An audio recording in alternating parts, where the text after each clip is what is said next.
Atlético Paranaense parecia que ia conseguindo ali um bom resultado, sofreu mais um gol no fim, né? Tá uma praga de gol no fim no Furacão mesmo. Paulo Andrade ali agora já está acompanhado de Alexandre Losetti e de Ramon. Sejam muito bem-vindos ao Troca de Passes. Muito bem acompanhado, Marcelo. Boa noite a você, a todos que estão ligados no Troca de Passes. Pois é, né? O São Paulo venceu no final o Atlético Paranaense por 2-1.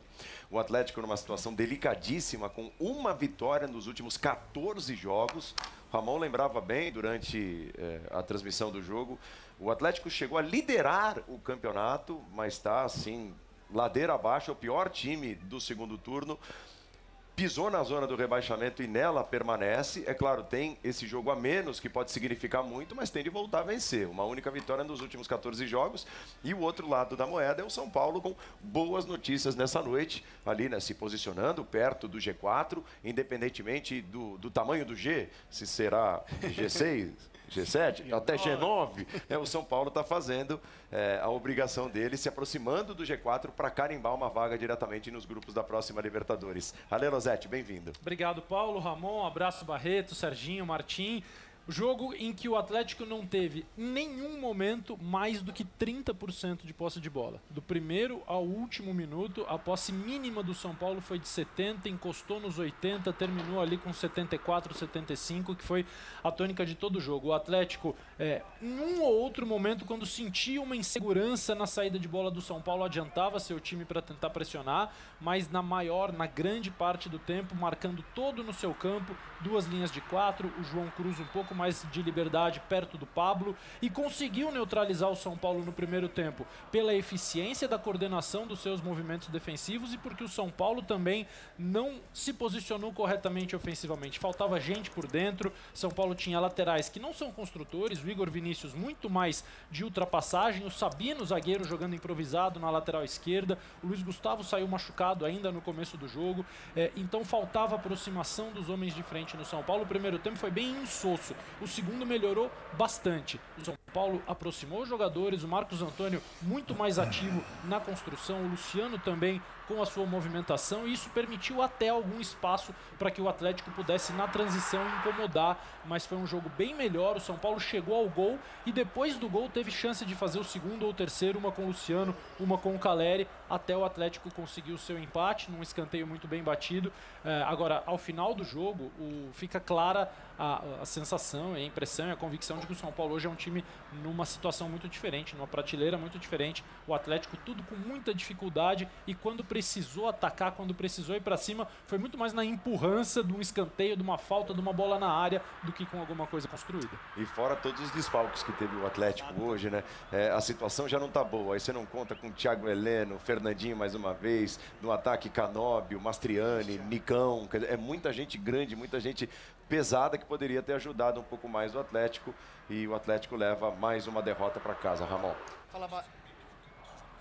Fala Barreto, Serginho, Martim, tudo bem? Boa noite, Losetti, Paulo, todos que estão com a gente. Então, foi o Atlético que entrou com uma proposta, o Losetti foi perfeito nesse resumo da partida, né? Foi exatamente assim.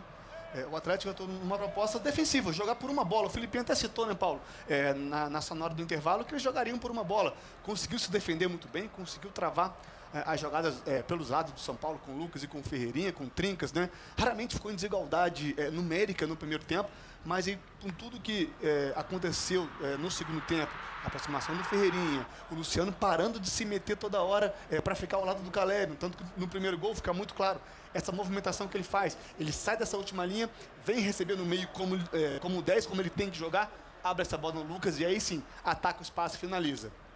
O Atlético, por outro lado, não sentiu o gol, né? As mexidas que o Lúcio fez melhoraram um pouco o jogo. A equipe do Atlético chegou numa cobrança muito bem executada do Zapelli, numa cabeçada do Julimar fazendo 1-1 ali. Melhorou um pouquinho, mas aí a entrada do André Silva foi providencial, né? O Caleri, o Losetti até falou na transmissão, não vem tendo um momento técnico muito bom, mas ele entrega fisicamente, né, e taticamente, né? Mas enfim, entra um cara que no primeiro toque faz um gol e garante a vitória do São Paulo hoje aqui no Morumbi.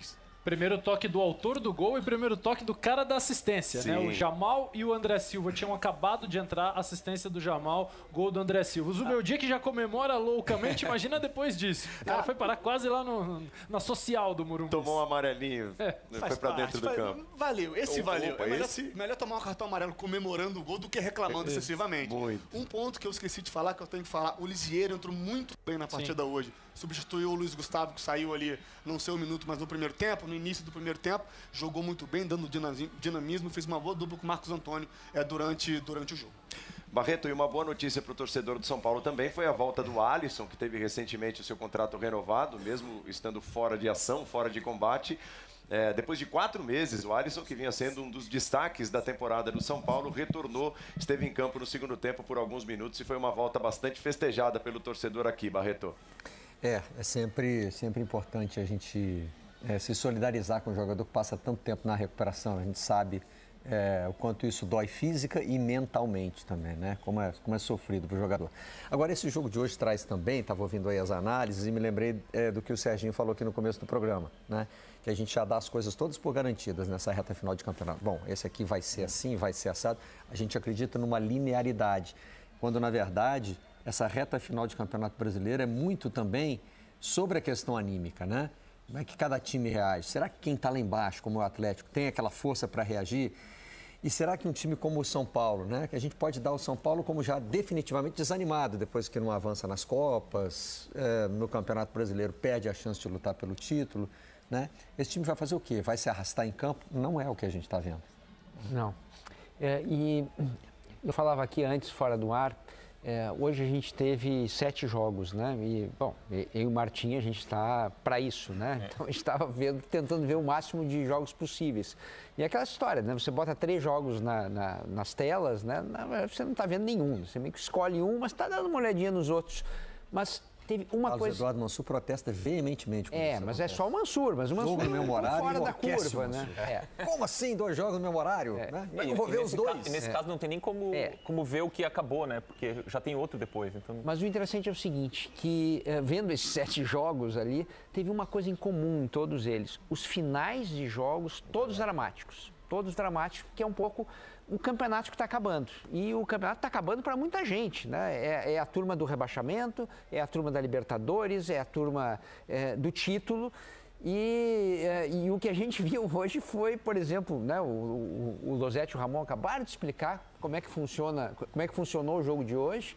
E não era para o Atlético, né? O Ramon falou, né? O Atlético jogava por uma bola. Me deu a impressão, às vezes, que o Atlético hoje jogava por nenhuma bola, né? De tão satisfeito que ele estava com o 0-0, né?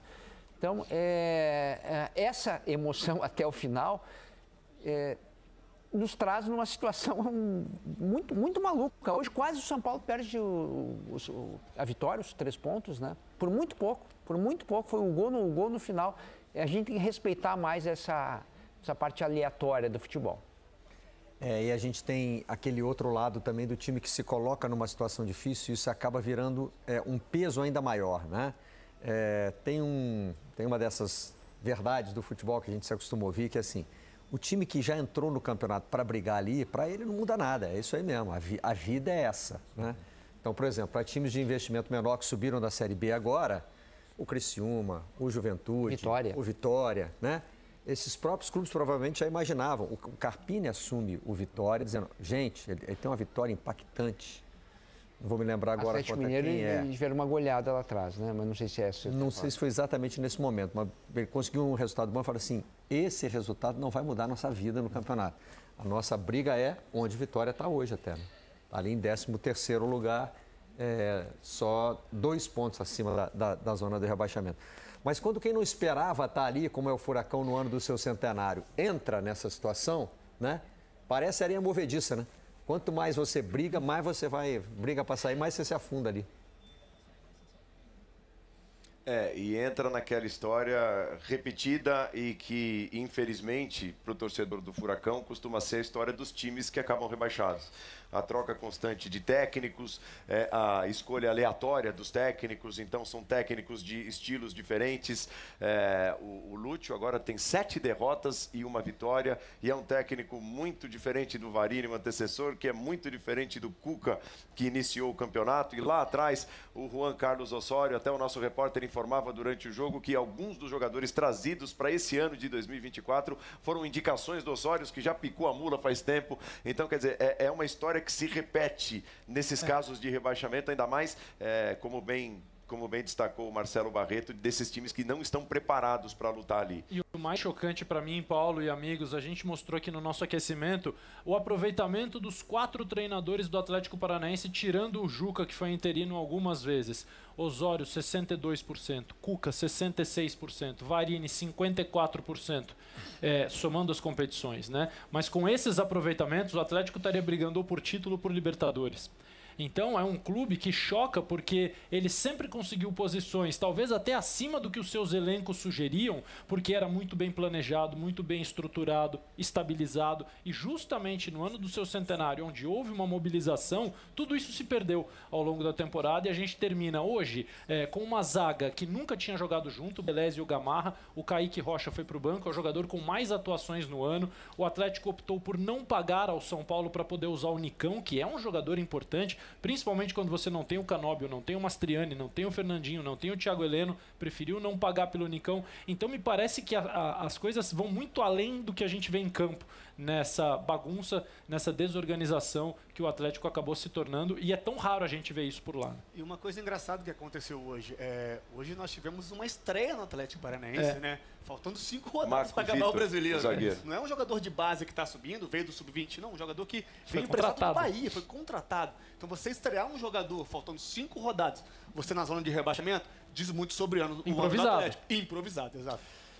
Daqui da cabine, nós vamos para a sala de coletiva, onde falam, neste momento, o Lúcio Gonçalves, o técnico, e o Julimar, o artilheiro do Furacão, do Atlético Paranaense, que deixou a marca hoje aqui, mas não adiantou, o Atlético perdeu mais um. Então a gente se despede da cabine e o Troca de Passes segue diretamente com o Lúcio Gonçalves e